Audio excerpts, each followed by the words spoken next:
হযরতে জাবির নবীর চেহারাকে দেখলেন, বলে ইয়া রাসূলুল্লাহ, আপনার মতো সুন্দর চেহারা আমি কাউকে দেখিনি। জোরে বলুন সুবহানাল্লাহ। হযরতে মালিক নবীর চেহারাকে দেখলেন, বলে ইয়া রাসূলুল্লাহ, আপনার মতো সুন্দর কাউকে দেখিনি। হযরতে আবু তালহা নবীর চেহারাকে দেখলেন, বলে নবীর মতো সুন্দর চেহারা কাউকে দেখিনি। হযরতে আবু দুজানা নবীর চেহারাকে দেখলেন, বলে ইয়া রাসূলুল্লাহ, আপনার মতো সুন্দর কাউকে দেখিনি। বেলালে হাবশী নবীর চেহারাকে দেখলো, বলে নবীর মতো সুন্দর চেহারা আমি কাউকে দেখিনি। নবীর বিটি হযরতে ফাতেমাতুজ জাহরা রাদিয়াল্লাহু তাআলা আনহা, যিনি হবেন প্রত্যেকটি মা ও বোনদের জন্য জান্নাতের রানী, তিনি হলেন হযরতে ফাতেমাতুজ জাহরা। উনি বলতে আছেন আমার নবী মুস্তাফা হলেন চাঁদের চাইতেও সুন্দর। জোরে বলুন সুবহানাল্লাহ। নবী মুস্তাফার বিবি, নবী মুস্তাফার স্ত্রী বলেন আমার স্বামী নবী মুহাম্মদ রাসূলুল্লাহ হলেন চাঁদের চাইতেও সুন্দর। নবী মুস্তাফার আম্মি জান হযরতে আমিনা রাদিয়াল্লাহু তাআলা আনহা, তিনি বলেন যদি দুনিয়ার মধ্যে সব চাইতে হুসনওয়ালা ব্যক্তি থাকতে পারে, দুনিয়ার মধ্যে যদি খুব চাইতে মহান ব্যক্তি থাকতে পারে, দুনিয়ার মধ্যে যদি সব চাইতে নূরানীময় চেহারাওয়ালা থাকতে পারে, সেটা আর অন্য কোনো ব্যক্তি নয়, সেটা হবে আমার নবী মুহাম্মদ রাসূলুল্লাহ। সুবহানাল্লাহ সুবহানাল্লাহ। বোঝা যাচ্ছে যে আল্লাহ তাবারক ওয়া তাআলা নবী মুস্তাফাকে দুনিয়ার বুকে কত সুন্দর করে প্রেরণ করেছেন, নূরওয়ালা নবী করে প্রেরণ করেছেন।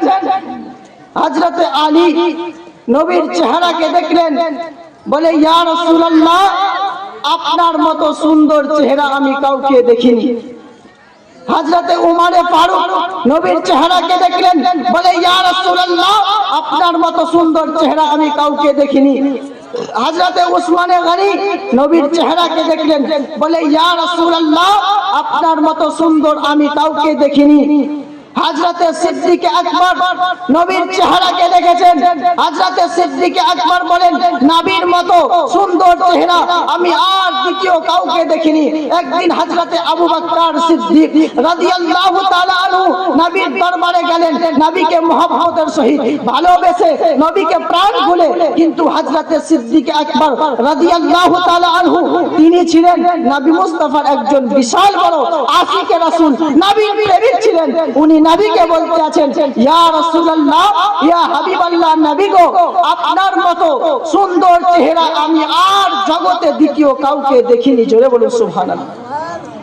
তো নবী পাক সাল্লাল্লাহু আলাইহি ওয়াসাল্লাম শোনার পর হযরতে সিদ্দিক আকবরকে বললেন, এ আবু বকর সিদ্দিক, সাদাকতা, তুমি সত্য কথা বলেছো, হক কথা বলেছো। এই রকম ভাবে আবারও আবু জেহেল নবীর দরবারে আসলো।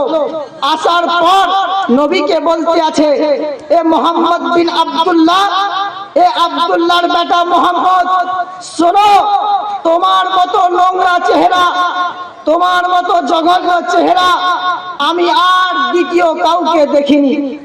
তো নবী মুস্তাফা শোনার পর আবু জেহেলকে বলল, এ আবু জেহেল, শোনো, সাদাকতা, তুমি সত্য কথা বলেছো, হক কথা বলেছো।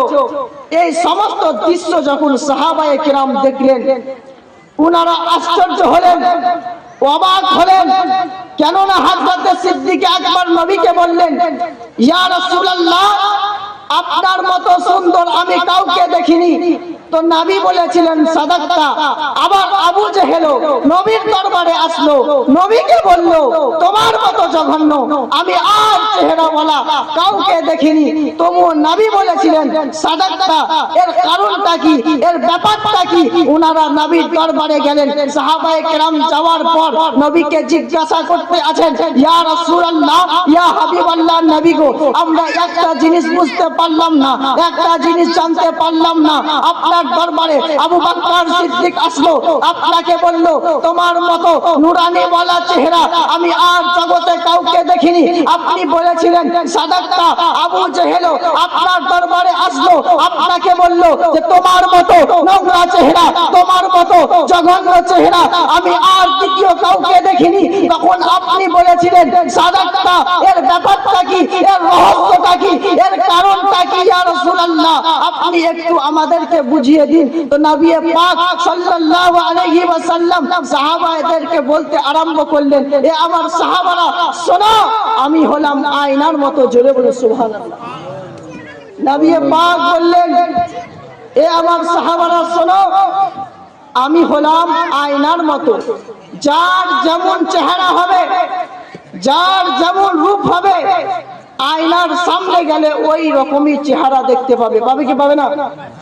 ধরেন আপনার চেহারার মধ্যে যদি কোন রকমের দাগ লেগে থাকে কিংবা কোনো জায়গা কেটে থাকে, আপনি আপনার চেহারাকে যদি আয়নার সামনে গিয়ে দেখেন, আপনার চেহারা যেমনই face to face, same to same, ওই রকমই দেখায়।